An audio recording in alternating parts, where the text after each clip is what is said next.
All right. We're live on Facebook, and now I'm going live on Instagram. Hi there, everybody out there in the gram.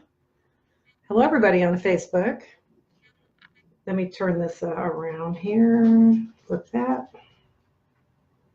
Because you were looking at my screen. Who wants to look at my shutters? Hi, everybody. I love going live in two places. This is great. This is Rebecca with Are You Ready to Organize? And it is Tidy Tuesday. And if I'm looking at you, this is everybody out there in the gram. And I'm looking over here at my computer, and this is everybody on my Facebook page. Hi, Claire. Claire just joined on Facebook. And I'm waiting for some other people to join Claire on Instagram.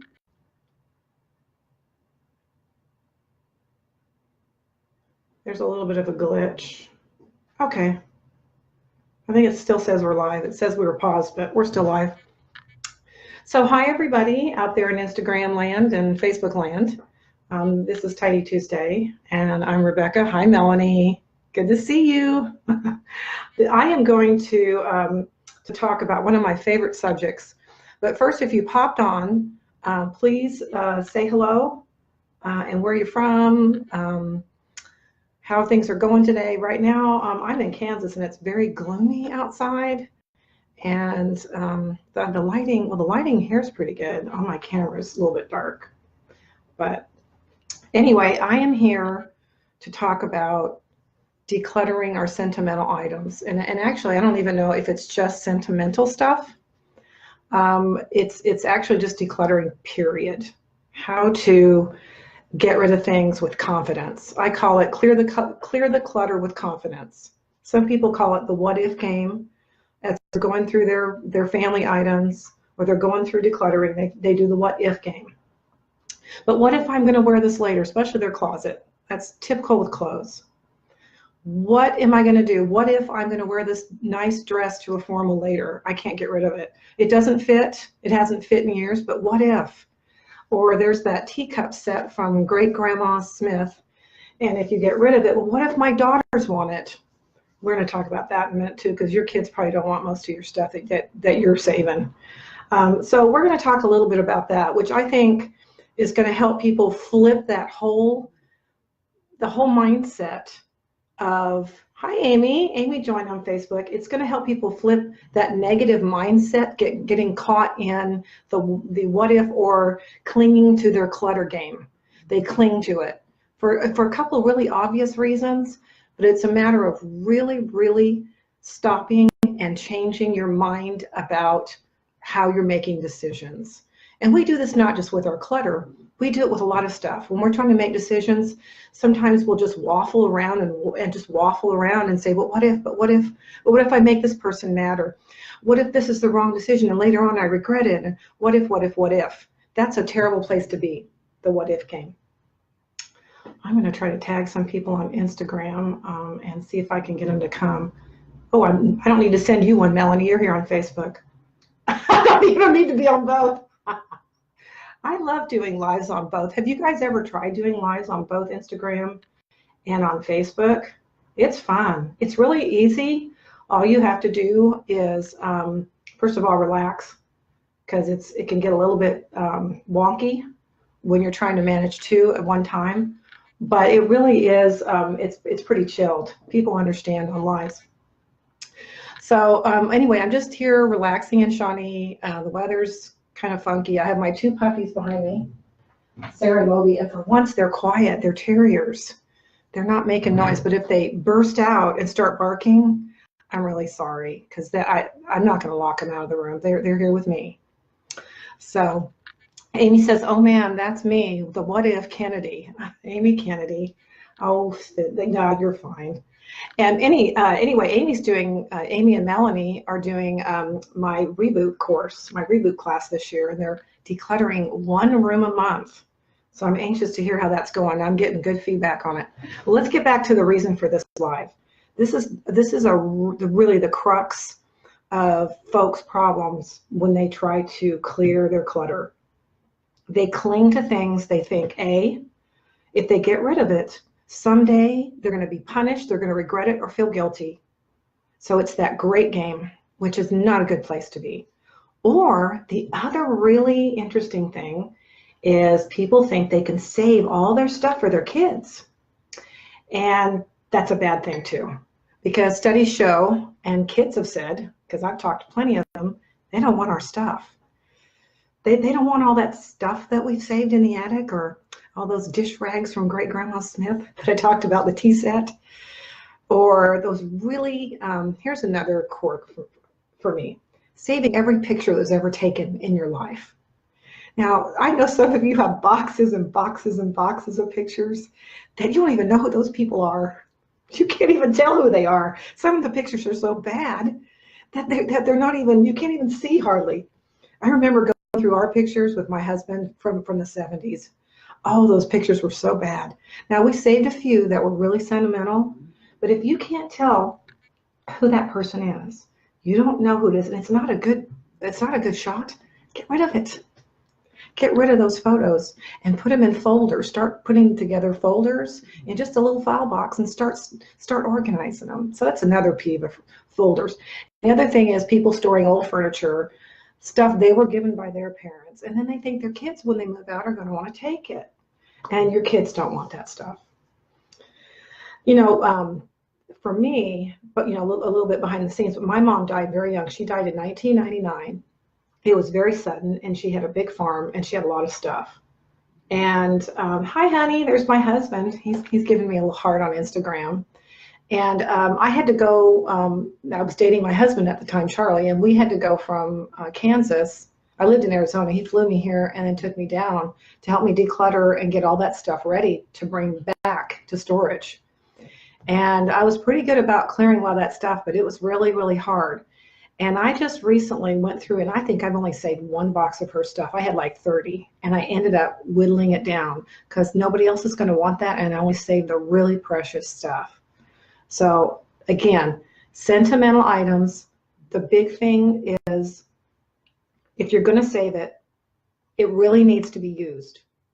It needs to be cherished, used. If it's a painting or a picture, it should be on the wall. People should be looking at it regularly. If it's a tea set, it should be used regularly. It shouldn't be put away and thinking you're going to just pass it on. Or if it's valuable, and that's rare. I mean, most of my stuff that I brought from my mom's house, it wasn't valuable at all. The only person who paid $1 for it's me. So if you really think something's valuable, take the time to have it appraised. Okay? But don't think that you're saving things just because they're worth money, because most of the time they're not. It's worth a lot of money to us. It strikes a chord in our heart, but that's not the point. So there's a couple things going on in terms of mindset. When you're starting to declutter, you really need to get really serious with where your mind is. You need to constantly check.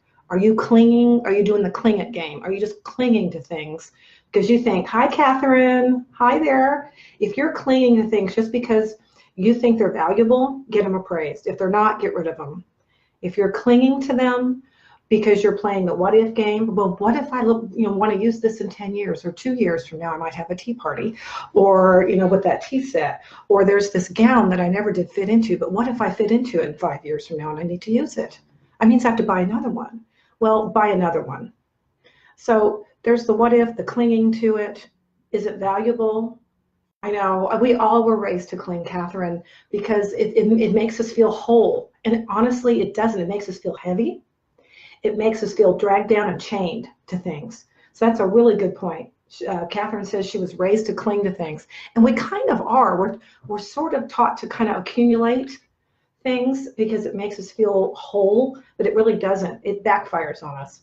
Creating healthy space in your home is the best thing you could ever do.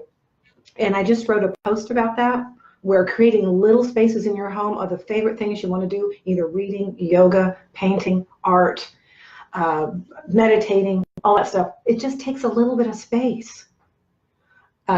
So those are the traps you can get into. So how do you get out of them? The only way to do that is to stop yourself when you're starting to play that game and say positive things to yourself. Really positive things. Claire was here. She's a life coach, Claire Sutter, and we've done lives on this, on that inner critic and that saboteur in our head. you have to stop and say, it's not what if this is going to be a bad thing. It's what if this getting rid of this is a good thing. What if giving this dress that I have never been able to wear to a nice young lady who can wear it to a ball, who can't afford it, is used right? That's what we say to ourselves. What if this is a beautiful gift? What if this needs to go in the garbage because it really never brought anybody any fun, or it just never was used? So we need to kind of turn that around and not what if bad, but we need to say, I'm clinging to this for a reason, but really there's a positive thing to giving it. I love giving my things away. I am not really a yard sale person. I used to run homeless shelters, and I know the value of giving people things that can't afford it. And I am a real stickler about that. I will give my things away, and they're usually in really good condition, and I'm picky about who I give them to because I want them to be used. So it's that whole turning that negative mindset around when you start to feel bad about something you're trying to declutter, or some room or some area you're trying to declutter. Think positively. What is this gift going to give to someone? Or what is going to happen to me once I clear this space out? How is that going to be great for me or my family? So we have to start thinking that way. And so that's my little tidbit for today. And we have a couple of comments. Melanie says, sometimes decluttering too soon. Melanie's a really super organized person. She's more organized than I am. And sometimes she says she declutters too quickly. Well, now you don't have to rush. Nobody says you have to rush through anything, but just be kind of timely. And Catherine says, I give a lot away, but I still have too many things. It's a fashion blogger. And, you know, Catherine, I'm thinking, you know, I'm doing a reboot right now, and it's just kind of geared towards everybody, but I've been asked by some fashion bloggers to do a reboot just for fashion bloggers, and I'm thinking about doing it. So I probably need to put together a group and do a little think tank on that, because that would be a really great thing to do. I know you're on board. I have a lot of people who might be on board with that one, because that's a really unique area to try to keep under control, because you're being given all these beautiful clothes and you're buying beautiful clothes, but usually they're being given to you because you're fashion bloggers. And then what do I do with them? You almost love everything because it looks fantastic. So I get that. So let's try to, as I close today, try to think about the positive thing in decluttering, the positive angle of decluttering. I always think of it as I'm giving somebody, somebody a lot that they cannot afford. And that, to me, alleviates a lot of their pain and suffering. And to me, that's the best gift I can have when I declutter. And if you think, okay, the best thing for me is a yard sale, I would feel beautiful making some money, do it. But just don't sit and think you can hold on to things because your kids are going to want them. They're valuable when you haven't appraised them, or just because you get a feeling from them. If you're not using them and they're not part of your healthy lifestyle and your openness of space in your home, it's time. So I'm going to go ahead and end. I think I've answered almost all questions. Folks on Facebook I've answered, and over here. Thanks, Mel. Thanks, Catherine. Thanks, Charlie, for coming, and Claire and Amy. I really appreciate it. I'm going to try to save this live video. Last Tuesday, I did a pretty good one. I got a lot of good feedback on it. And then it didn't save. I shared it, and it just evaporated. So I'm going to give that a shot to save it, and I'm going to post it on Instagram TV. For those of you who are in my reboot, there's a couple of you here. I'm going to try to do a quick live on my reboot as well, and I'll definitely send this out to the folks that are in the reboot and to my subscribers. So again, I want to thank everybody for coming today and jumping on at the last minute, and everybody have a happy Tidy Tuesday.